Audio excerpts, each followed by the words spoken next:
নবী আমার ডাক দিয়া কয় আবু বকর তোমার উদ্দেশ্যে রাজি। হযরত আবু বকর ডাক দিয়া কয় ইয়া রাসূলুল্লাহ ইয়া হাবিবাল্লাহ নবীজি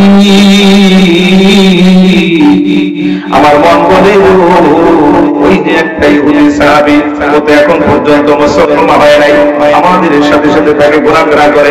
ইয়া রাসূলুল্লাহ ইয়া হাবিবাল্লাহ আমার মন বলে হয়তো আপনাকে কোনো ক্ষতি করতে পারে। নবীজি গো যদি ইহুদি বাচ্চা আপনাকে কিছু ক্ষতি কইরা ফেলায় আমি আবু বকর সইতে পারবো না। হযরত আলী ডাক দিয়া কয় ইয়া রাসূলুল্লাহ আমি সহ্য করতে পারবো না। হযরত ওসমান ডাক দিয়া কয় নবীজি যদি আপনাকে কোনো ক্ষতি করে, আরে আলী ওসমান দূরের কথা আমি আবু বকর সইতে পারবো না। তুমি আমার ডাক দিয়া কয় খামোশ সাহাবীরা রে ক্ষতি করতে পারবে না, কারণ আমি রাসূলুল্লাহ যা জানি তোমরা সাহাবীরা তা জানো না। জোরে বলুন সুবহানাল্লাহ। নবী যা জানে সাহাবীরা তা জানে না, কথা কয় না জানে। নবী যা জানে তা সাহাবীরা জানে না। আল্লাহু আ'লামু ওয়া রাসূলুহু আল্লাহ এবং রাসূলই ভালো জানে। সাহাবীরা ডাক দিয়া বললেন ইয়া রাসূলুল্লাহ ইয়া হাবিবাল্লাহ ও মায়ের নবী গো মায়ের নবীজি আল্লাহ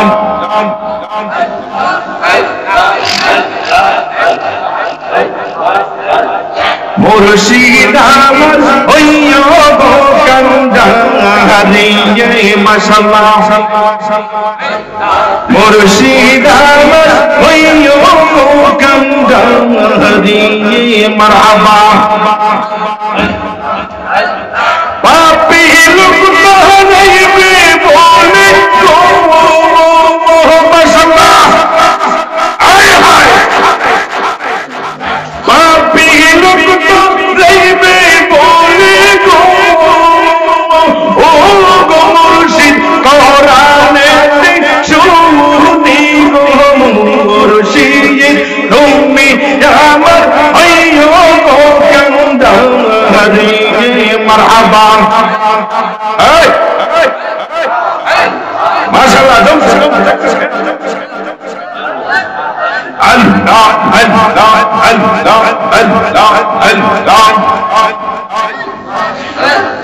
আল্লাহের জহের বাতিল সকল জ্ঞানের গুণী গো নবীজি সকল জ্ঞানের গুণী মাশাআল্লাহ ও প্রেমে কইরা তোমার শানি গো মাশাআল্লাহ আয় হায় প্রেমে কইরা তোমার শানি গো ও নবীজি আল্লাহ কাদের গৌরী গো নবী মায়ার নবী তুমি কোন মোহনী মারহাবা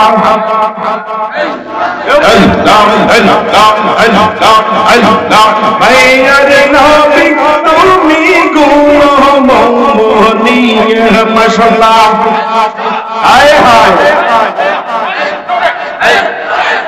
মাইয়া বালক বাইশা হইলা দোষের দোষী গো মুর্শিদ হইলা দোষের দোষী মারহাবা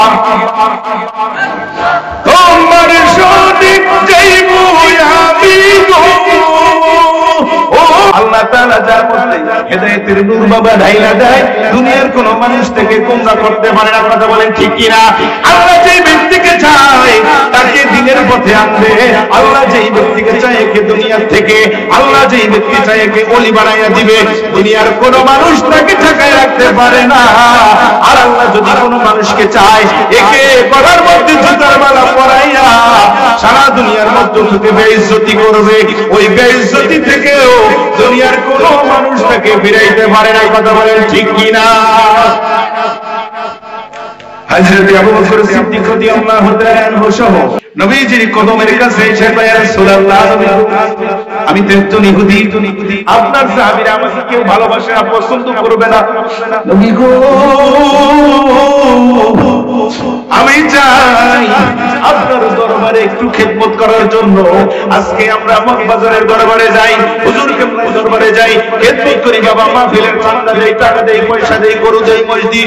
এত কাছে গো, এই সমস্ত খেদমত দেখে তাদের শরীরের মধ্যে চুলকানি বাইরা যায়, কথা কয় না আসেনি।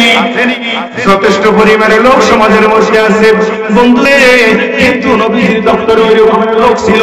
ও বন্ধুরে বন্ধুরে, আজকে সাহাবায়ে কেরাম রাদিয়াল্লাহু তাআলা নবীজির কদমে এসে কয়, ইয়া রাসূলুল্লাহ, কত হিন্দু কত ইহুদি ইহুদিটা আপনি দয়া করে আশ্রয় দেন না, নবী গইড়া বাইরে করে দেন। আল্লাহ রাসূল কয়, এই সাহাবীরা খামোশ, আমি যা জানি তা কথা কয় না জানো।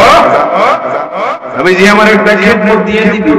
সাহাবী ও সাহাবী হযরত বেলাল নবীজির কদমের কাছে এসে কয়, ইয়া রাসূলুল্লাহ, লাব্বাইক, আমাকে দেখেছেন? বলে, হাত আমাকে দেখেছেন।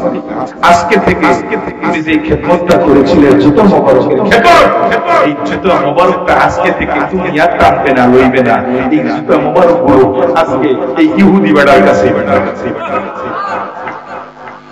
নবীজি, ইয়া রাসূলুল্লাহ, ইয়া হাবিবাল্লাহ, নবী গো, আমি এত মায়া নিয়ে আপনার দরবারে রাখলাম, খেদমত করলাম। ইয়া রাসূলুল্লাহ, আজকে এত সুন্দর খেদমত থেকে আমাকে বঞ্চিত করলেন।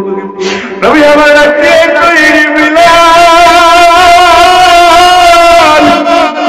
ও বিলাল, কান্দিস না রে বিলাল, কান্দিস না। আমি রাসূলুল্লাহ জানি তা তুই জানো না। এই পাগলা আমার দরবারে কিসের জন্য এসেছি? আমি রাসূলুল্লাহ তা জেনেছি। ওরে বিলাল, তুই কান্দিস না, দেখতে থাক আমার একটু প্রেমের খেলা।